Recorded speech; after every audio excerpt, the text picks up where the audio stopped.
Many years ago, my mother died of cancer of the thyroid, and one of the things that were the most frustrating was that doctors would say, okay, I recommend this, I recommend chemo, I recommend radiation, surgery, but we were never told what are the chances that these things would work. What are the chances of being here, let's say 10 years from now, in terms of cure from that situation by the treatment? How much would surgery contribute to the cure? How much would chemotherapy contribute to the cure? And this was extremely frustrating because we were confused as to what to do and why to do it. So we were not informed in that way. Today, that still exists. One of the most common cancers is breast cancer. It's the most common cancer in females. And that's why I want to address that at this point, because there is a very important tool that unfortunately has not been used as much. It's called Predict. And the Predict website is very similar to the website that used to be called Adjuvant Online. Adjuvant Online I used in the late 90s. And it was an American website where you could put the different features of somebody with breast cancer, early stage. By the way, early stage, which means stage 1, 2, and 3, is very common in the United States. There are more than 300,000 cases of stage 1, 2, 3, which is early stage breast cancer, and is highly curable. But patients deserve to know exactly what is the contribution from each therapy to the cure. What are the chances of being here 10 years from now? And Adjuvant Online was an incredible tool. For some reason, it was removed from existence. Right now, if you go to the website of Adjuvant Online, it says that it's under construction. And it was highly criticized by oncologists back then in the 90s and early 2000s, because they would say, well, we need to be the ones in charge of telling the patients what the therapies are and what the success rates are. And I agree partly with that. What I do not agree is that today, there's no tool available in the United States for our patients. They need this tool. And the reason why we're doing this initiative at present is because we want to offer that tool to our patients. We've been using this tool, either Adjuvant Online or Predict, which is a site from Great Britain.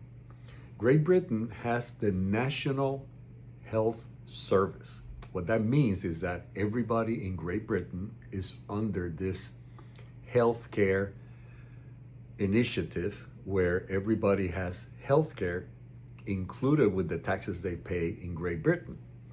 And they include all the patients in the statistics because they're part of the National Health Service.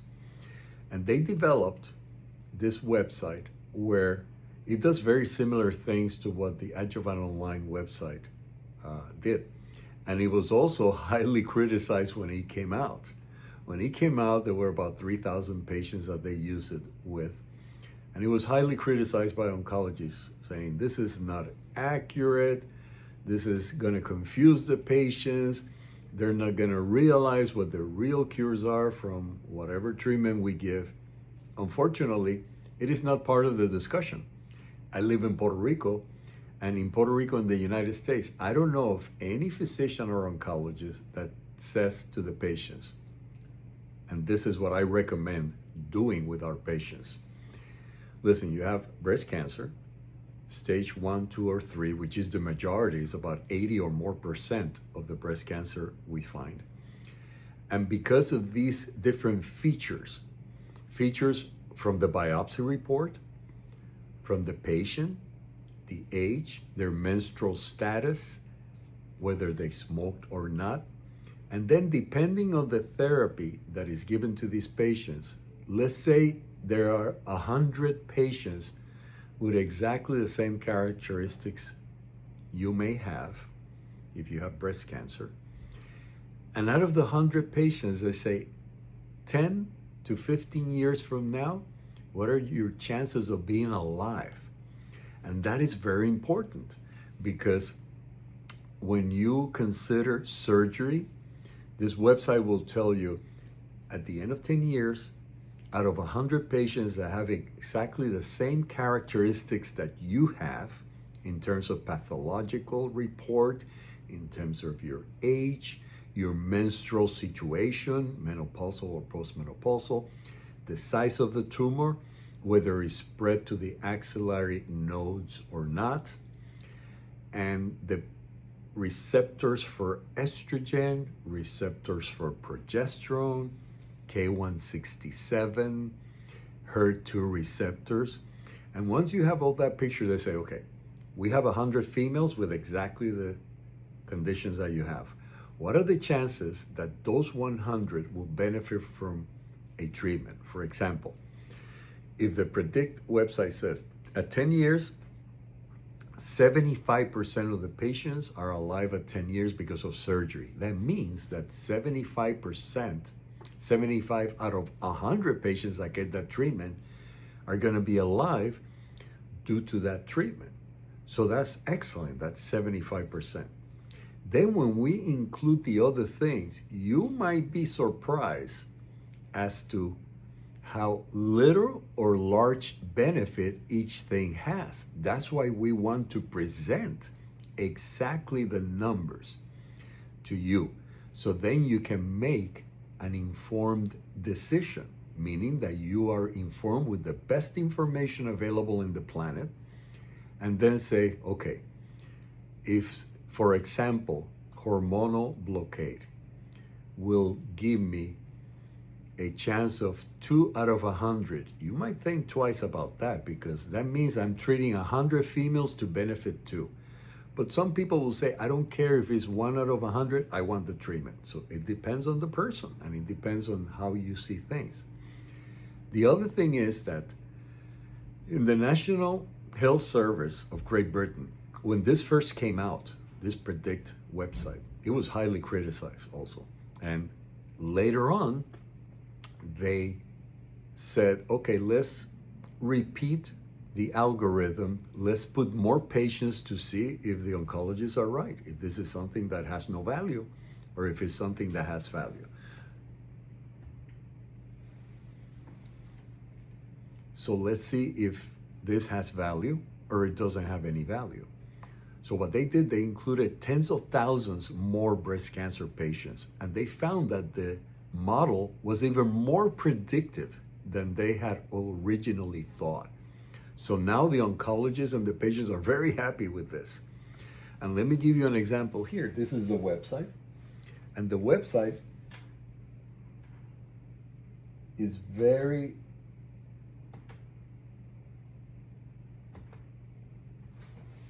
patient friendly. So as you can see here, in this particular situation, you start putting information in those brackets. And the information is about you. And once we have that information, then we can make a decision as to what will be the best treatment. At the end of this information, we get the results depending on what we put in these brackets. Size of tumor, age, different ways that it was discovered, whether it was discovered by screening mammography, whether it was discovered in a physical exam or symptoms, which usually indicates when it's physical exam that you did or symptoms, usually the tumor is a little larger than if it was found on screening mammogram. So there are two very important things that come out of this website. Besides telling you what the future holds for you statistically speaking, this website will indicate to us with high degree of accuracy what are the chances that you're going to do well in the future and the percentages. And it also indicates the contribution, and it also indicates the contribution of each therapy to your cure. So that's very important. We have to have that information to have an informed decision. Now, if you compare these things with different situations, you find out that the earlier that you find the breast cancer, the better. So I recommend to everybody that they get either a screening mammogram or a screening sonogram or a thermography of the breast or all of the above, because early screening is crucial for the greatest success. That's number one. Number two, are there other things that will benefit you in terms of increasing the chances of your cure in the future that are not included in this website? And the answer is yes. One of the ones that has been proven with randomized studies, as well as retrospective studies, as well as the correlation of it with survival, is studies about exercise. The American Cancer Society last year, for the first time, included in their website that exercise in breast cancer can decrease the chances of the tumor coming back and make you survive longer. In other words, exercise may cure breast cancer. That is amazing news. And this can be up to 15 out of 100 patients that start doing the adequate type of exercise will get a chance of being cured from breast cancer just by exercise. And exercise has to be specifically recreational physical activity, not a physical activity where you're stressed out. No, it has to be recreational, meaning that you're just doing exercise and relaxing and enjoying yourself. So remember, it has to be an exercise that you used to like when you were a child. For example, skating, running, cycling, bicycling, running, being in the beach, hiking. So depending on the type of exercise that you used to do when you were a child, that is the type of exercise that is most effective and associated with an increasing cure. In addition, there have been studies by Roswell Park Memorial with thousands of patients of breast cancer that show the association of exercise with cancer cure. Other people have also shown in randomized studies that in colon cancer, again, with thousands of patients, in colon cancer, with thousands of patients, we have seen that exercise is associated with decreased chances of the tumor coming back and surviving more. That means cure. The point here is that there are many things that can contribute to your cure of breast cancer, and once you know what those things are, the fear diminishes or goes away because you're empowered to do the things you need to do for a cure. In addition, we will show you in subsequent chapters not only how exercise can or may cure breast cancer, but other cancers as well. But if exercise, which is strengthening the body, it's able to contribute to the cure of cancer, what are the things that are strengthening your body will increase the chances of you being cured? These things may not have been studied as much as exercise, such as nutrition, excellent nutrition, detoxification of the toxins that are causing the cancers. Besides exercise, reduction of stress. These things, they may not have been proven as clearly as exercise. And in my opinion, exercise is already a done deal in terms of convincing me that yes, exercise is a must in every cancer patient to contribute to their cure. However, what the message is that whatever will strengthen you has a great chance of increasing your cure rate. And because detoxification, nutrition, and reduction of stress not only has the potential to increase the cure rates, but is strengthening you and is helping you with other health benefits that we know of. Why not do it? It makes sense to do all these things to increase your chances of being cured. So remember, we will be talking about not just how to use this website. We're going to be talking about exercise. We're going to be talking about detoxification, nutrition, and reduction of stress. Reduction of stress, taking the time to do guided relaxations is very important. I have a guided relaxation in Spanish, English, and instrumental in all the musical platforms like Spotify, Pandora, etc. And I recommend you do it twice a day because we have researched this and it has been shown that this meditation or relaxation, guided relaxation, has the potential to decrease pain, high blood pressure, high blood sugar, depression, anxiety, stress, and insomnia. So these benefits definitely, they will have an impact in your health and possibly also in your cure for cancer and other illnesses.